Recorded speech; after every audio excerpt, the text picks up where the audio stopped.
Hello વિદ્યાર્થીઓ, સ્વાગત છે તમારું ઇનબાય ફિઝિક્સમાં, જ્યાં આપણે ફિઝિક્સના દરેક ટોપિકને ધ્યાનથી સમજીએ છીએ અને તેના રિલેટેડ જેઈ અને નીટ માટે ક્વેશ્ચન્સની પ્રેક્ટિસ કરીએ છીએ. તો બાળકો, આપનો આજનો જે ટોપિક રહેવાનો છે એ છે લેન્સ મેકર્સ. આપણે લેન્સ મેકર્સ જે ફોર્મ્યુલા છે એને સમજશું, કન્સેપ્ટ જોશું અને એના રિલેટેડ કેવા કેવા ટાઈપના ક્વેશ્ચન્સ બને છે એની સંપૂર્ણ પ્રેક્ટિસ કરશું. બરાબર? તો લેન્સ મેકર્સની બધી માહિતી આ એક વિડીયોમાં તમને મળી જશે. વિદ્યાર્થીઓ, લેન્સ મેકર્સની થિયરી સ્ટાર્ટ કર્યા પહેલા આપણે થોડીક જે બેઝિક ઇન્ફોર્મેશન જે ખબર હોવી જોઈએ લેન્સ માટે એ જોવાના છીએ અત્યારે. તો સૌથી પહેલા તો હું તમને કહી દઉં કે લેન્સ છે શું. લેન્સ છે એ એક ટ્રાન્સપેરન્ટ મટીરિયલ છે, પારદર્શક એક મટીરિયલ છે જેની આરપાર તમે જોઈ શકો અને એની એક મિનિમમ કોઈ પણ એક બાજુ છે, મિનિમમ એક બાજુ છે એ વક્ર હોવી જોઈએ. એ એની કન્ડિશન છે લેન્સ માટે. બરોબર છે? તો અહીંયા જો આપણે ડેફિનેશન જોઈએ શું કહે છે, તો કે લેન્સ એક પારદર્શક વસ્તુ છે. બરોબર? પારદર્શક માધ્યમ, ઓબ્જેક્ટ, કંઈ પણ વસ્તુ છે જેનો વક્રી ભવનાંક છે એ માધ્યમથી કંઈક અલગ હોવો જોઈએ. વક્રી ભવનાંક એ માધ્યમથી અલગ હોવો જોઈએ અને મિનિમમ એક સપાટી છે એ વક્ર હોય છે. બરોબર છે? એવું ન થાય કે બે સપાટી વક્ર નથી, તો એને સ્લેબ કહેવાય. બે સપાટી સપાટ હોય એને તો સ્લેબ કહેવાય, પણ એક સપાટી વક્ર હોય એને લેન્સ કહેવાય. જો લેન્સના પ્રકાર જોઈ લઈએ આપણે, કે આ બે બાજુથી વક્ર હોય, બહારની બાજુ ઉપસેલી સપાટી હોય તો એને દ્વિબહિર્ગોળ લેન્સ કહેવાય. આ દ્વિઅંતરગોળ લેન્સ છે. આ સમતલીય બહિર્ગોળ લેન્સ છે અને આ સમતલીય અંતર્ગોળ લેન્સ છે. બરોબર છે? હવે અહીંયા એક સિમ્પલ વસ્તુ જોઈ લઈએ કે જ્યારે દ્વિબહિર્ગોળ લેન્સમાં સમાંતર પ્રકાશના કિરણો આપાત થાય છે, બરોબર છે, ત્યારે શું કરે? બહિર્ગોળ લેન્સ છે એ પ્રકાશના કિરણોને ભેગા કરી દે આવી રીતે, આમ. બરોબર છે? હવે આ જે જગ્યાએ પ્રકાશના કિરણોને ભેગા કરે એને કહેવાય મુખ્ય કેન્દ્ર એફ. અને આ લેન્સથી મુખ્ય કેન્દ્ર એફ વચ્ચેના અંતરને કહેવાય કેન્દ્ર લંબાઈ. શું કહેવાય? કેન્દ્ર લંબાઈ.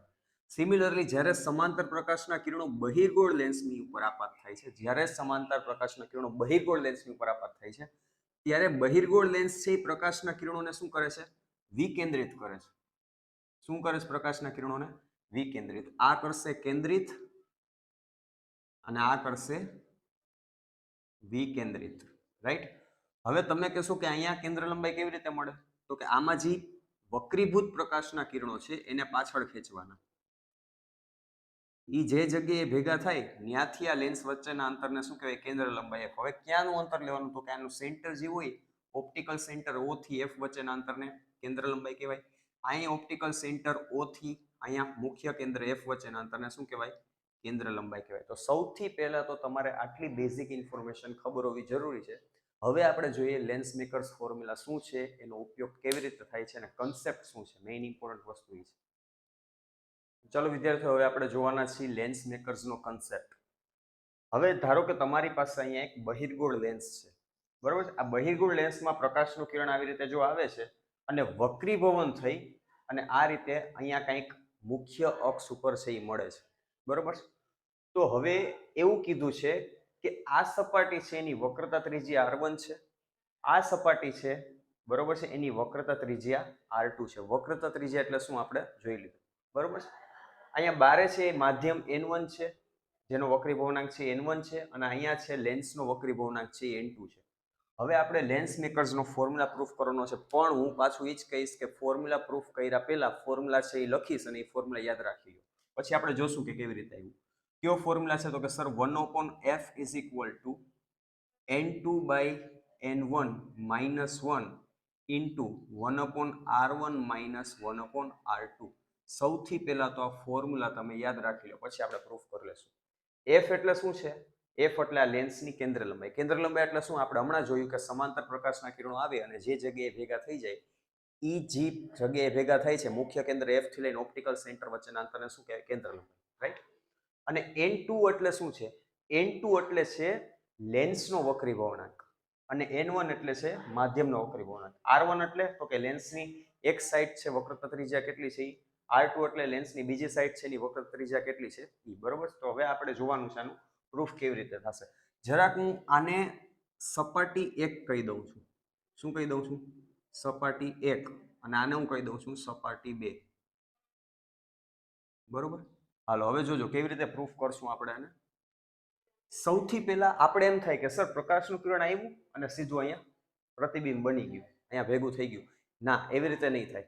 હવે આપણે આના બે ભાગ પાડશું, પેલા સપાટી 1 માટે અને સપાટી 2 માટે. અને ગોળીય સપાટી વડે થતું વક્રીભવન એ થિયરી જો ન જોઈ હોય તો આની પહેલા એકવાર જોઈ લો, કેમ કે એના સૂત્રનો છે આપણે યુઝ કરવાનું છે. અને મેં એક નાનકડી ટ્રીક આપી હતી, એન વક્રીભવન માઇનસ આપાત વક્રીભવન માઇનસ આપાત, એનાથી છે આપણે આને પ્રૂફ કરશું. હવે સૌથી પહેલા આપણે જોઈએ પ્રથમ સપાટી એટલે સપાટી 1 માટે. શું છે ભાઈ સપાટી 1 માટે? તો કે આ છે સપાટી 1 જેની વક્રતા ત્રિજ્યા છે r1 અને અહીંયા છે માધ્યમ n2 જે લેન્સનો વક્રીભવનાંક છે, અને અહીંયા શું થશે માધ્યમ n1, રાઈટ?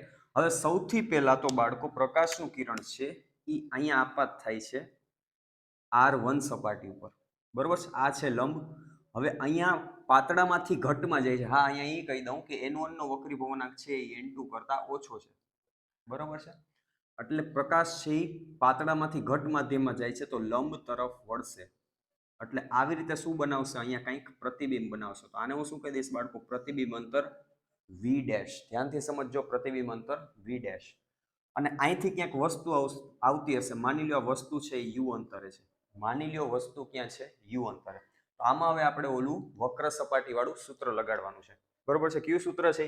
તો કે મેં તમને યાદ રાખ્યું હતું, n વક્રીભવન માઇનસ v n આપાત by u divided by v. અને અહીંયા શું હશે? n વક્રીભવન માઇનસ n આપાત ડિવાઇડેડ બાય r. આ ફોર્મ્યુલા આપણે આમાં એપ્લાય કરશું. ઓકે, n વક્રીભવન એટલે શું? મેં તમને કીધું હતું કે વક્રીભવન કયા માધ્યમમાં થાય છે. તો મને કયો અહીંયા વક્રીભવન કયા માધ્યમમાં થાય છે? તો કે સર n2. જોજો અહીંયા, તો અહીંયા આવી જશે n2 ડિવાઇડેડ બાય પ્રતિબિંબ અંતર શું છે? v dash minus. હવે n આપાત એટલે આપાત છે એ કયા માધ્યમમાં થાય છે એ મને કયો. તો કે અહીંયા આવશે સર n1. અને ભાઈ નીચે શું આવે છે? વસ્તુ અંતર. વસ્તુ અંતર શું આપ્યું તમને? u ઇઝ ઇક્વલ ટુ વક્રીભવન માઇનસ આપાત એટલે વક્રીભવન માઇનસ આપાત n2 minus n1 divided by વક્રતા ત્રિજ્યા. મને કયો વક્રતા ત્રિજ્યા કેટલી છે? તો કે સર r1.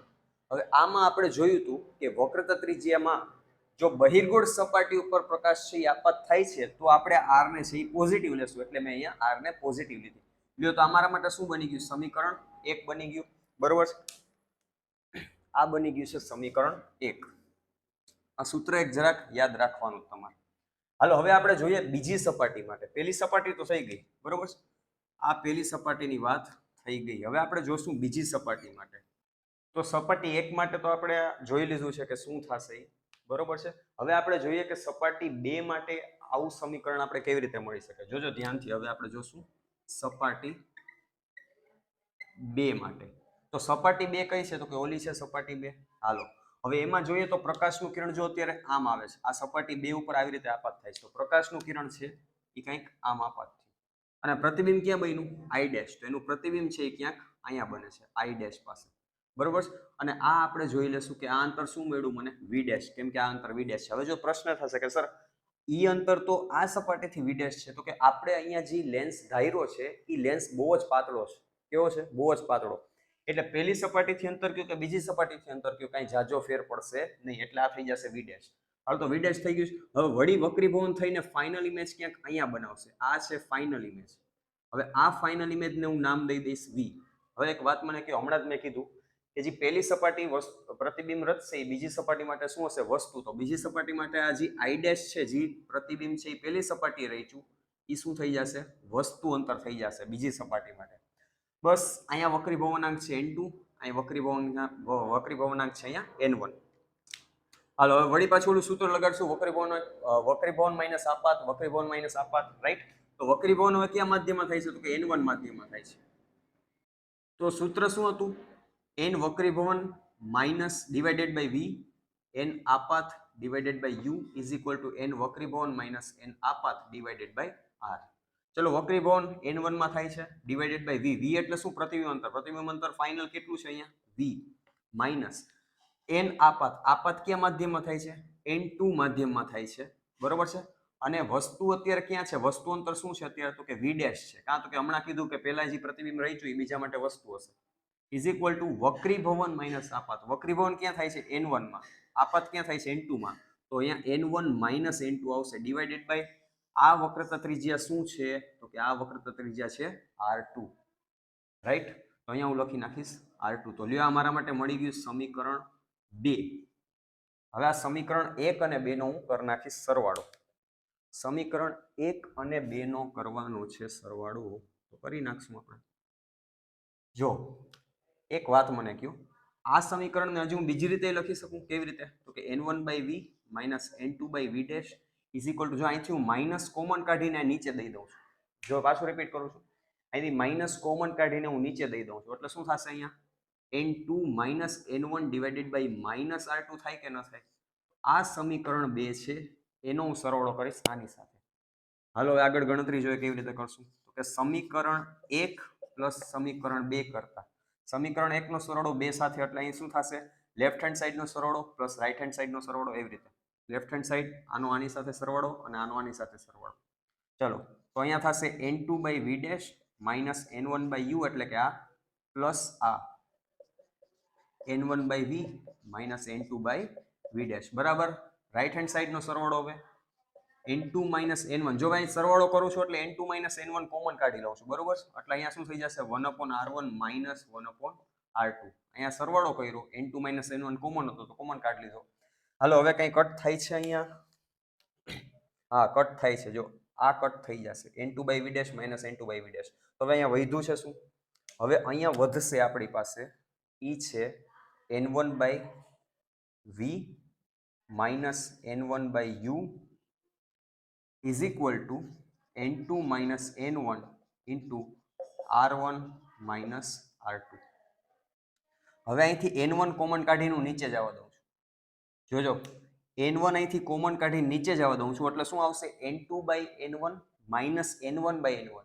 તો n2/n1 ને હું શું લખી શકું? n21. જો અહીંયા લખું છું 1/v minus 1/u is equal to n2/n1 minus અહીંયા n1/n1 એટલે 1 થઈ જશે. બસ તો અહીંયા શું આવી ગયું? 1/r1 minus 1/r2. રાઈટ? તો આ છે ફોર્મ્યુલા, પણ હજી આ ફાઇનલ ફોર્મ્યુલા નથી. ફાઇનલ કન્ક્લુઝન અહીંયા બનશે કે આપણે પહેલા ધારવું પડશે કે ધારો કે જે સ્ટાર્ટિંગમાં વસ્તુ અંતર હતું એ કેટલું હતું? અનંત હતું. એટલે કે વસ્તુ અંતર જે છે એ અનંત છે. હવે હમણાં જ મેં કીધું કે જો પ્રકાશના સમાંતર કિરણો હોય, અનંત અંતરથી આવતા હશે તો સમાંતર હશે, અને જો પ્રકાશના સમાંતર કિરણો છે લેન્સ ઉપર આપાત થઈ તો ક્યાં ભેગા થાય? કેન્દ્ર લંબાઈ. યસ. એનો મતલબ શું થાય કે પ્રતિબિંબ ક્યાં મળશે તમને? પ્રતિબિંબ મળશે આ લેન્સની કેન્દ્ર લંબાઈ. બરાબર? આ છે શું છે? કેન્દ્ર લંબાઈ. રાઈટ? તો v ની જગ્યાએ હું f પ્લેસ કરી દઈશ, u ની જગ્યાએ ઇન્ફાઇનાઇટ પ્લેસ કરી દઈશ, તો 1 ડિવાઇડેડ બાય ઇન્ફાઇનાઇટ એટલે શું થઈ જશે? 0. તો હવે આ સમીકરણ કંઈક મને આવી રીતે મળશે. 1/f is equal to n2/n1 minus 1 into 1/r1 minus 1/r2. લ્યો આ થઈ ગયું આપણું ફાઇનલ કન્ક્લુઝન. સમીકરણ છે યાદ રાખવાનું. તમને ખબર જ છે કે f શું છે? તો કે લેન્સની કેન્દ્ર લંબાઈ. n1 શું છે? n1 શું છે? તો કે લેન્સ કયા માધ્યમમાં મૂક્યો છે એ માધ્યમનો વક્રીભવનાંક. એટલે અહીંયા આવશે માધ્યમનો વક્રીભવનાંક. અને આ n2 શું છે? n2 છે એ લેન્સનો વક્રીભવનાંક છે. લેન્સનો વક્રીભવનાંક. r1 એટલે શું છે? તો કે આ પેલી સપાટી છે એની વક્રતા ત્રિજ્યા, અને r2 એટલે તો કે આ જે બીજી સપાટી છે એની વક્રતા ત્રિજ્યા. તો r1 ને r2 શું છે? એ છે વક્રતા ત્રિજ્યા. બરોબર છે? હવે આપણે નેક્સ્ટ અહીંયા સંજ્ઞા પદ્ધતિને જોશું. બરોબર છે? હવે અહીંયા કેન્દ્ર લંબાઈ છે લેન્સની, જો કેની ઉપર આધારિત છે? કેન્દ્ર લંબાઈ છે એ બે વક્રતા ત્રિજ્યા ઉપર આધારિત છે. લેન્સનો પોતાનો વક્રીભવનાંક કેટલો છે એની ઉપર તો આધારિત છે જ, પણ લેન્સને કયા માધ્યમમાં મૂક્યો એ n1 ઉપર આધારિત છે. એનો મતલબ શું છે કે ધારો કે લેન્સ અત્યારે હવામાં છે તો એની કેન્દ્ર લંબાઈ સપોઝ 20 સેન્ટીમીટર હશે. હવે એ લેન્સને ઉપાડીને પાણીમાં નાખી દઉં તો હવે એની કેન્દ્ર લંબાઈ 20 નહીં રહે. કાં તો કે આજુબાજુનું માધ્યમ બદલી ગયું છે, એટલે માધ્યમની અસર થશે એની કેન્દ્ર લંબાઈ ઉપર. બરોબર છે? તો સૂત્ર છે એ ખાસ તમારે યાદ રાખવાનું. તો વિદ્યાર્થીઓ, લેન્સ મેકર્સમાં અમુક કિસ્સાઓની ચર્ચા કરવી બહુ જરૂરી છે. કયા કિસ્સાઓ છે એ આપણે જોઈએ. તો કે પહેલા તો પહેલો કિસ્સો, બીજો અને ત્રીજો. પહેલામાં એવું કે છે કે n2 is greater than 1, બીજામાં n2 is less than 1 અને ત્રીજામાં n2 is equal to 1. હવે તમને ખબર જ છે કે n2 એટલે શું છે? તો કે લેન્સનો વક્રીભવનાંક, n1 છે એ માધ્યમનો વક્રીભવનાંક. હવે તમને જ્યારે એવું કહે કે n2 is greater than n1, એનો મતલબ શું છે? લેન્સનો વક્રીભવનાંક માધ્યમ કરતાં વધારે છે. મતલબ મેં જે લેન્સને છે એ જે માધ્યમમાં રાખ્યો છે એ માધ્યમનો વક્રી હોવાના લેન્સ કરતાં ઓછો છે, તો લેન્સની કેન્દ્ર લંબાઈ શું થશે? લેન્સની કેન્દ્ર લંબાઈ પોઝિટિવમાં આવશે. બરોબર છે? કેમાં આવશે? મતલબ કેન્દ્ર લંબાઈનો જવાબ છે એ ધનમાં આવશે. હમણાં આપણે દાખલા જોશું એટલે વધારે ખબર પડશે, પણ પહેલા આટલી વસ્તુ છે એ યાદ રાખી.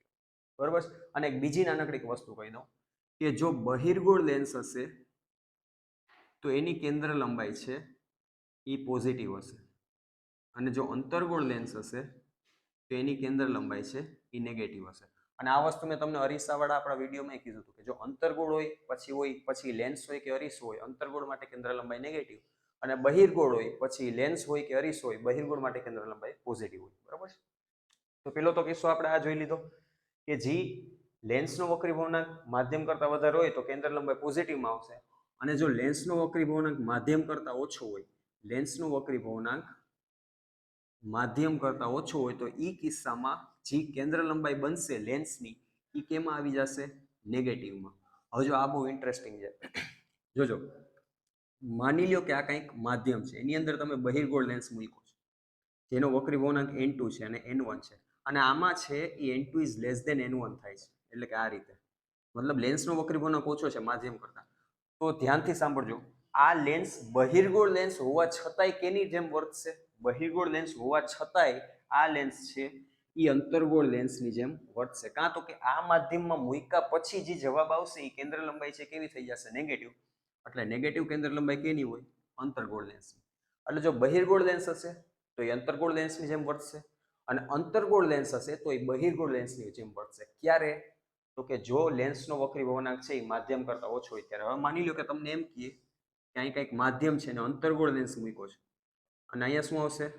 કંઈક માધ્યમ n1, અને લેન્સનો માધ્યમ છે એ n2 છે, અને n2 is less than n1. વળી પાછો આ જ કિસ્સો જોઈએ તો વળી પાછી કેન્દ્ર લંબાઈ કેવી આવશે? નેગેટિવ. હવે જો અંતર્ગોળ લેન્સની કેન્દ્ર લંબાઈ ઓલરેડી નેગેટિવ હોય, માધ્યમ મૂક્યા પછી વળી પાછો જવાબ કેવો આવ્યો?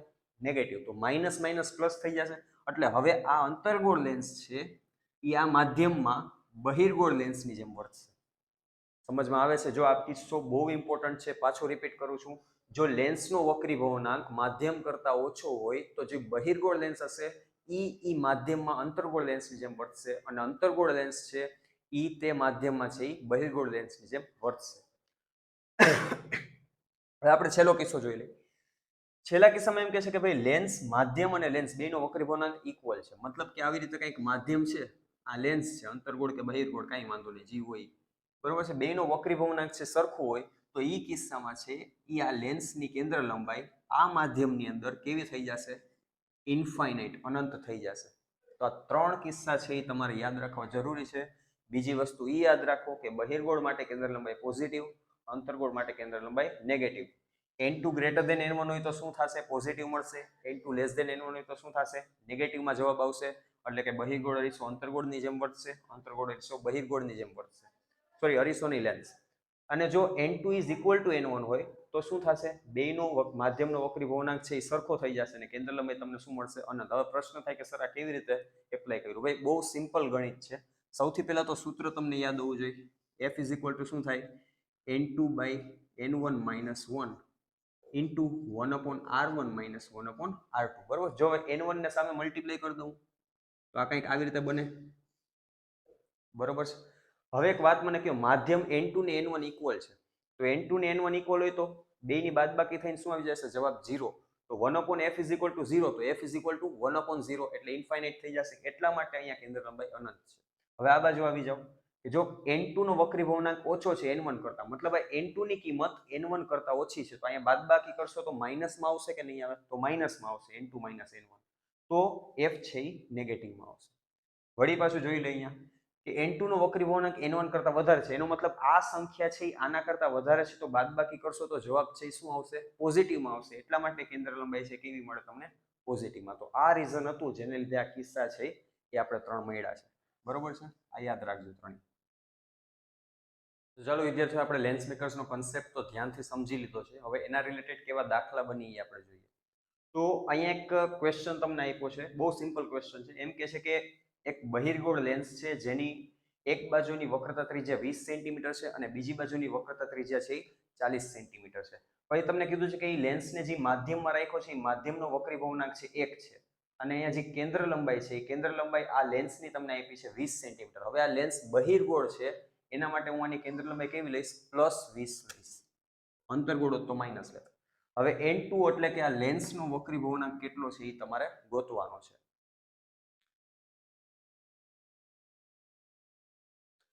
હાલો તો હવે આપણે કેવી રીતે કેલ્ક્યુલેટ કરશું એ જોઈએ. બસ ખાલી ફોર્મ્યુલા લગાડવાનો છે. ફોર્મ્યુલા તમને ખબર જ છે 1/f = n2/n1 - 1 * 1/r1 - 1/r2. બસ સૂત્રમાં કિંમત મૂકી દો, બીજું કાંઈ નથી આમાં. f ની કિંમત શું લખી? તો કે +20 બરોબર, અહીં પાસે આપી જ છે. n2 એટલે એ તો આપણે ગોતવાનું છે અને ડિવાઇડેડ બાય n1 એટલે શું થઈ જશે? 1 માધ્યમનો વક્રી ભવનાંક. તો 1 લખી કે ન લખી હાલશે અહીંયા -1 અને અહીંયા શું આવી જશે? 1/r1. r1 કેટલો આપ્યો છે મને? 20 - 1/r2. r2 શું છે? એ થઈ જશે -40. હવે પ્રશ્ન થશે કે સર -40 કેમ આવ્યા? તો એના માટે જરાક એક કહી દઉં તમને સંજ્ઞા પદ્ધતિ કે અહીંયા જો અહીંથી તો હું જોઈશ ને તો આ સપાટી છે એ કેવી છે? બહિર્ગોળ સપાટી છે. તો બહિર્ગોળ સપાટી માટે વક્રતા ત્રિજ્યા છે એ પ્લસમાં લેવાની અને અહીંથી હું જોઈશ તો આ શું છે? અંતર્ગોળ સપાટી છે. તો અંતર્ગોળ સપાટી માટે જે વક્રતા ત્રિજ્યાની કિંમત આપી એ માઇનસમાં લેવાની. એટલા માટે આ +20 બહિર્ગોળ છે એટલે અને અંતર્ગોળ છે એટલે -40 હું લઈશ. આ વસ્તુ દરેક દાખલામાં તમારે ધ્યાન રાખવાની છે. હાલો હવે કંઈ નથી કરવાનું, ખાલી કિંમત મૂકીશ. અહીંયા આવશે n2 - 1 અને અહીંયા શું થશે? માઇનસ માઇનસ પ્લસ થઈ જશે. આ બરોબર છે એટલે અહીંયા હું 2 થી મલ્ટીપ્લાય કરીશ એટલે 2 + 1 એટલે કે 3/40. ચાલો અહીંયા શું આવશે? 20 દુ 40. હાલો હવે 3/2 ઓમનીકોર જશે તો શું થઈ જશે? 2/3 થઈ જશે = n2 - 1. -1 ને આમનીકોર આવવા દે તો આ +1 થઈ જશે. તો અહીંથી તમને n2 ની કિંમત મળી જશે 3 ને 2 5/3. લ્યો તો લેન્સનો વક્રી ભવનાંક કેટલો મળી ગયો મને? 5/3. તો વિદ્યાર્થીઓ આ દાખલામાં તમને એવી રીતે આપ્યું છે કે બે બાજુ જો અહીંથી જોઈશ તો બહિર્ગોળ સપાટી વાળો લેન્સ છે બરોબર છે. તો એની વક્રતા ત્રિજ્યા બહારની જે સપાટી છે એની છે 10, અંદરની જે સપાટી છે એ છે 20 વક્રતા ત્રિજ્યા. લેન્સનો પોતાનો વક્રી ભવનાંક આપ્યો છે 1.5. તો એ લેન્સની કેન્દ્ર લંબાઈ શોધવાની. હવે તમને પ્રશ્ન થશે કે સર અહીંયા n1 ની કિંમત એટલે કે માધ્યમનો વક્રી ભવનાંક તો આપ્યો નથી. જો માધ્યમનો વક્રી ભવનાંક ન આપ્યો હોય તો તમારે લઈ લેવાનો કે લેન્સને ક્યાં રાખ્યો છે? n1 ની કિંમત 1 લઈ લેવાની એટલે કે લેન્સને છે એ માધ્યમ હવામાં જ રાખ્યો છે. બસ તો કેન્દ્ર લંબાઈ એટલે વળી પાછું એ જ એકને એક સૂત્ર લગાડવાનું છે n2/n1 - 1 * 1/r1 - 1/r2. હાલો હવે f એટલે તો કે f તો ગોતવાનો છે આપણે. ચાલો એમને એમ રાખશું. n2 એટલે શું છે? તો કે 1.5. ભાઈ 1.5 ને હું 3/2 લખી શકું બરોબર. અત્યારે 1.5 જ રાખે, કાંઈ વાંધો નહીં. હાલો r1 એટલે શું આપ્યું છે? 1/10. હવે જો આ છે એ બહિર્ગોળ સપાટી છે તો અહીંયા r1 ની કિંમત હું +10 લઈશ અને અહીંથી જોઈશ તો આ સપાટી આ વખતે બહિર્ગોળ જ છે તો આની કિંમત હું શું લઈશ? +20 જ લઈશ. એટલે અહીંયા આવશે 1/10 - 1/20. ચલો 1.5 - 1 એટલે 0.5. 0.5 એટલે શું થયું? 1/2. શું થઈ ગયું? 1/2. હાલો એને કેલ્ક્યુલેશન કરીશ.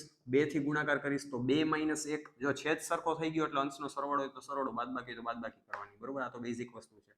2 - 1 / 20. તો શું આવી ગયું અહીંયા? 1/f તમને ખબર જ છે. આટલી કેલ્ક્યુલેશન તો આવડી જશે. 2 - 1 એટલે 1/20 એટલે શું આવી ગયું? 1/40. અહીંથી f ની કિંમત મને મળી ગઈ +40 સેન્ટીમીટર. મતલબ કે આ લેન્સ છે એ બહિર્ગોળ લેન્સ જેમ વર્તશે જેની કેન્દ્ર લંબાઈ કેટલી છે? +40. તો આ થઈ ગયો બાળકો આપણો ફાઇનલ આન્સર. ચાલો વિદ્યાર્થીઓના પછીનો પ્રશ્ન જોઈએ. આ પ્રશ્નમાં છે એ તમને એવું આપ્યું છે કે વળી પાછો એક બહિર્ગોળ લેન્સ છે, કેન્દ્ર અહીંયા વક્રતા ત્રિજ્યા આમની કોર છે એ 20 છે, આમની કોર છે એ 30 છે. લેન્સનો પોતાનો વક્રી ભવનાંક એટલે કે n2 ની કિંમત 3/2 આપી છે. આજુબાજુ માધ્યમ છે અત્યારે એર એટલે કે હવા છે જેનો વક્રી ભવનાંક 1 છે. તો હવાની અંદર, એરની અંદર એની કેન્દ્ર લંબાઈ કેટલી થશે એ જ કયો. હવે આટલું જ નથી. હવે તમને એમ કહે છે કે આ જ લેન્સને હું પાણીની અંદર ડૂબાડ દઉં છું કે પાણીનો વક્રી ભવનાંક કેટલો છે? 4/3. તો હવે પાણીની અંદર આ લેન્સની કેન્દ્ર લંબાઈ કેટલી થઈ જશે? આપણે જોયું હતું કે લેન્સની કેન્દ્ર લંબાઈ છે એ આજુબાજુના માધ્યમના વક્રી ભવનાંક ઉપર આધાર રાખે છે. તો આ કેસમાં શું થશે એ આપણે જોવાનું. ચાલો આપણે જોઈએ. સૌથી પહેલા હું છે આની કેલ્ક્યુલેશન કરીશ કે જ્યારે લેન્સ છે એ હવામાં હોય ત્યારે શું થાય. તો સૂત્ર તો પાછું એ જ લગાડવાનું છે, કાંઈ નવું નથી એમાં. n2/n1 - 1 into 1/r1 - 1/r2. ચાલો મારે કેન્દ્ર લંબાઈ જોઈ છે હવામાં. તો ભાઈ તમારે જે માધ્યમમાં કેન્દ્ર લંબાઈ જોતી હોય ને એ માધ્યમ અહીંયા મૂકી દેવાનું એનો વક્રીકોણ. અત્યારે હવા છે એટલે n1 ની કિંમત શું થઈ જશે? 1 થઈ જશે. લેન્સનો વક્રીકોણાંક કેટલો છે? 3/2. તો શું આવી જશે? 3/2 - 1 ઇન્ટુ 1/r1 એટલે 20. 1/r2 એટલે શું થશે? 30 નહીં, -30. કાં તો કે આ અંતર્ગોળ સપાટી છે એટલે શું આવશે? -30. માઇનસ માઇનસ શું થઈ જશે? પ્લસ. તો બસ હવે ખાલી કિંમત મૂકવાની છે. 2 અહીંયા જશે. 3 - 2 એટલે 1/2. હવે આની કેલ્ક્યુલેશન કરશો તો શું થશે? 1/20 + 1/30. હવે આને હું 2 થી મલ્ટીપ્લાય કરીશ અને આને હું 3 થી મલ્ટીપ્લાય કરીશ ઉપર નીચે એટલે શું થઈ જાય? છેદ સરખો થઈ જાય. તો 20 તેરી શું થઈ જશે? અહીંયા 60. અહીંયા 30 દુ 60 અને અહીંયા શું આવી જશે? 3. અહીંયા શું આવી જશે? 2. તો 3 ને 2 5. 5/60. 5/60 એટલે 12/65 એટલે 1/2 આવી જશે. તો 1/f = શું થાય? 1/2 × 1/12. તો ફાઇનલી કેન્દ્ર લંબાઈ શું મળી મને? 1/f = 1/24. તો f મને મળી ગયો 24 સેન્ટીમીટર. તો જો હવાની અંદર છે એરમાં આ લેન્સની કેન્દ્ર લંબાઈ કેટલી મળી ગઈ મને? 24 સેન્ટીમીટર. હવે હું આ જ લેન્સને બાળકો સાંભળજો, આ જ લેન્સને હું પાણીમાં ડૂબાડી દઉં છું. તો પાણીમાં એની પાણીમાં છે એની કેન્દ્ર લંબાઈ કેટલી થશે એ તમારે કહેવાનું. તો ફટાફટ આ એકવાર નોટ કરી લો અથવા સ્ક્રીનશોટ લઈ લો, પછી આ જવા દઉં છું. આની જગ્યાએ આપણે બીજો દાખલો જોઈએ. આમાં હાલો, તો હવે આટલી વસ્તુ હું જવા દઉં છું, સૂત્ર રાખીશ ખાલી.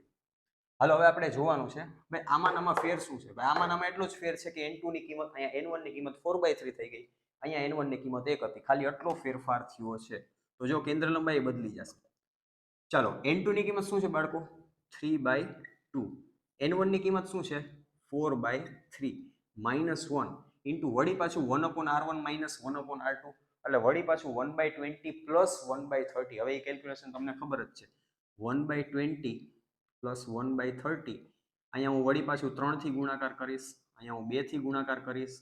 બરોબર છે? હાલો, આને કેલ્ક્યુલેશન ખાલી જોઈ લે જરાક. આને હું આમાં લખી શકું 3/2 × 3/4, રાઈટ? -1. હાલો, અહીંયા શું થતું હતું? 3 ને 2 5. 5/60 એટલે 12/65 એટલે 1/12, રાઈટ? આની કેલ્ક્યુલેશન હજી હમણાં જ દાખલામાં જોઈએ આ કિસ્સામાં. હાલો, તો અહીંયા થઈ જશે બાળકો 9/8 - 1 ઇન્ટુ 1/12. હાલો, 8 અહીંયા જશે. 9 - 8 એટલે 1. 1/8 તો 1/8 ઇન્ટુ શું થઈ જશે અહીંયા? 1/12. હાલો, તો 8 ને 8 દુ 16, 12 × 8 96. તો 1/f શું મળી ગયું મને? 1/96 સેન્ટીમીટર. તો અહીંયા મને f મળી જશે 96 સેન્ટીમીટર. તો અહીંયા કેન્દ્ર લંબાઈ પાણીમાં કેટલી થઈ ગઈ? 96 સેન્ટીમીટર થઈ ગઈ. મતલબ પાણીમાં છે એ કેન્દ્ર લંબાઈ વધી ગઈ હવા કરતા, રાઈટ? કેન્દ્ર લંબાઈ વધી ગઈ નો મતલબ શું થયો? હમણાં જ મેં આપણે જોયું હતું થિયરીમાં. કેન્દ્ર લંબાઈ એટલે શું? તો કે પહેલા છે એ પ્રકાશ છે એ અહીંયા જ છે એ ભેગો થઈ જતો હતો 24 સેન્ટીમીટર. હવે પાણીની અંદર જ્યારે લેન્સને મેં નાખ્યું તો શું થઈ ગયું? આ પ્રકાશના કિરણો છે એ બહુ દૂર કેન્દ્રિત થાય છે આમ. કાં તો કે કેન્દ્ર લંબાઈ છે એ વધી ગઈ છે. કેટલી થઈ ગઈ છે બાળકો? 96 સેન્ટીમીટર. હલો વિદ્યાર્થીઓના પછીનો પ્રશ્ન જોઈએ. આ ક્વેશ્ચનમાં તમને એવું કીધેલું છે કે એક અંતર્ગોળ લેન્સ છે હવે, અને બે બાજુ કે એની જે વક્રતા ત્રિજ્યા છે એ સરખી છે. જો આની વક્રતા ત્રિજ્યા r1 છે, આની વક્રતા ત્રિજ્યા r2 છે, બરોબર છે? અને આ લેન્સનો પોતાનો વક્રી હોવાના કંઈ આપ્યો છે 1.5 અને લેન્સની કેન્દ્ર લંબાઈ હવામાં તમને આપી છે 15 સેન્ટીમીટર. હવે એવું કહે છે કે જો આ લેન્સને હું ડુબાડી દઉં છું, કેમાં? તો કે જેનો એક માધ્યમમાં, જે માધ્યમનો વક્રી હોવાના છે 1.7, તો આ માધ્યમની અંદર એની નવી કેન્દ્ર લંબાઈ હવે કેટલી થશે? હવે આપણે હમણાં 3 કિસ્સા જોયા હતા કે નહીં? બરોબર, હજી હમણાં જ આપણે કન્સેપ્ટમાં જોયું હતું કે ભાઈ અંતર્ગોળ અથવા બહિર્ગોળ લેન્સ, કોઈ પણ લેન્સ હોય એને જો હું એવા માધ્યમમાં મૂકું કે જે ઈ માધ્યમનો વક્રી હોવાના લેન્સ કરતાં વધારે હોય, તો એની અંદર કેન્દ્ર લંબાઈ છે એ કેવી આવશે? નેગેટિવમાં આવશે. મતલબ કે જો અંતર્ગોળ લેન્સ છે તો એ બહિર્ગોળ લેન્સની જેમ વર્તશે, બહિર્ગોળ લેન્સ છે એ અંતર્ગોળ લેન્સની જેમ વર્તશે.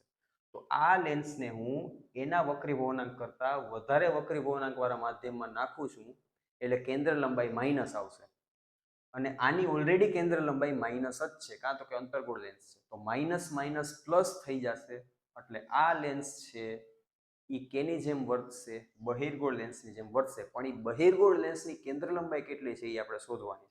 હાલો જોઈ લઈએ આપણે કેવી રીતે મળશે.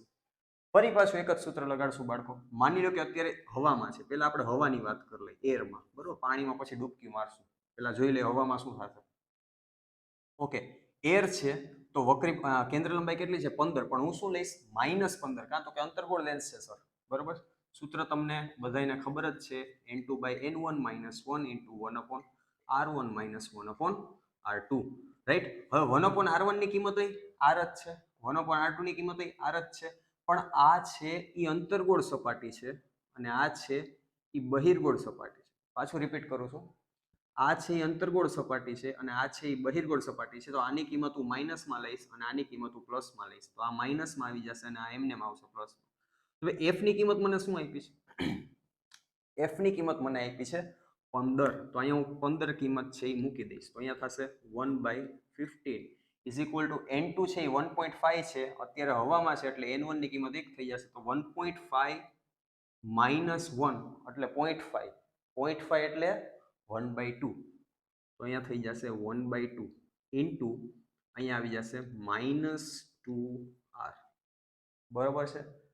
હવે આને હું જરાક જવા દઈશ માઇનસ. હાલો તો અત્યારે હું આને આમને આમ રાખીશ, બરોબર. આનું શું કરવું, કેવી રીતે કરવું હમણાં તમને કહીશ. હવે માની લ્યો કે આ લેન્સને હું નાખી દઉં છું માધ્યમમાં, કેમાં કે તો કે જેનો વક્રી ભવનાંક કેટલો છે 1.7 છે. તો વળી પાછું સૂત્ર એકને એક જ લાગશે, જો આપણે કાંઈ નવું નથી કરતા. તો માધ્યમમાં આ એફ ડેશ તમારે ગોતવાનું છે, રાઈટ.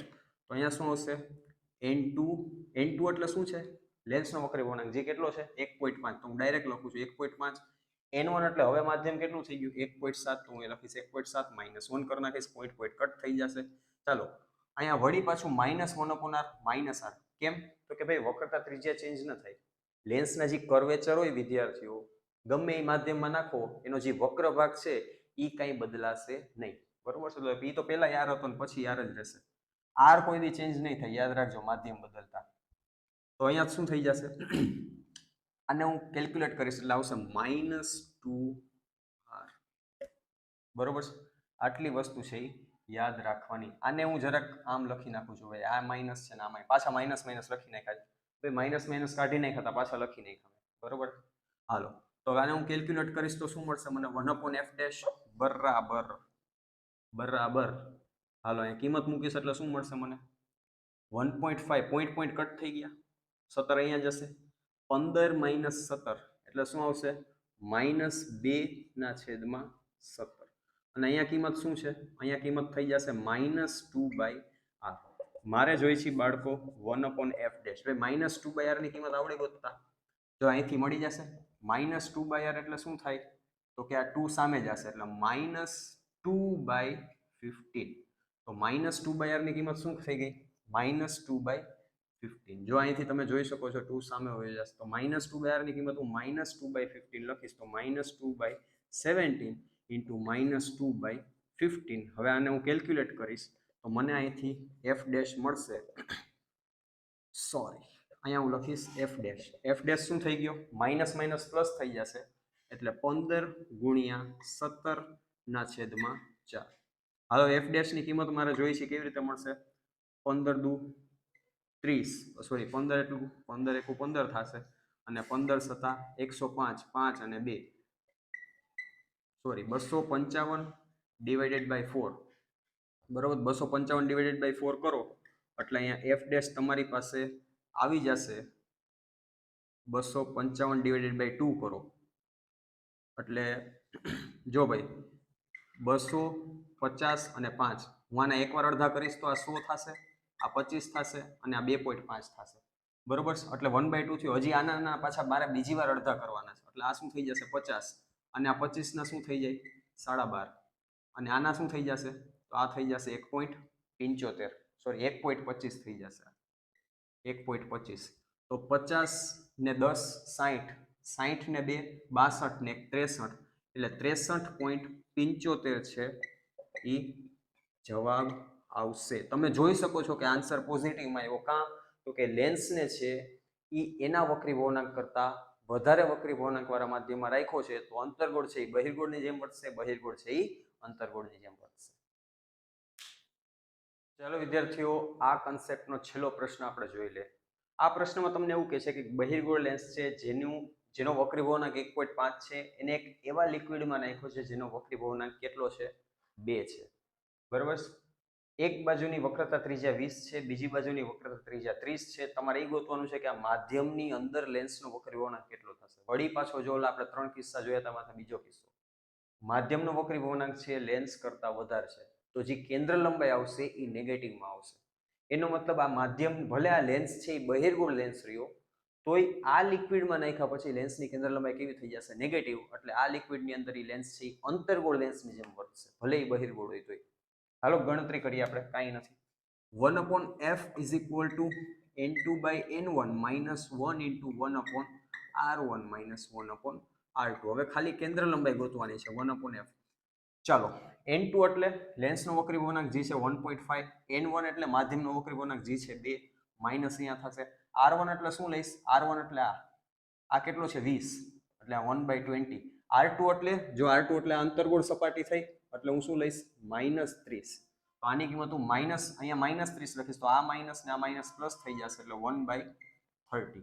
હાલો હવે કેલ્ક્યુલેટ કરીશ, બીજું કાંઈ નથી. 2 અહીંયા જશે તો 1.5 minus 2 એટલે -0.5 થશે.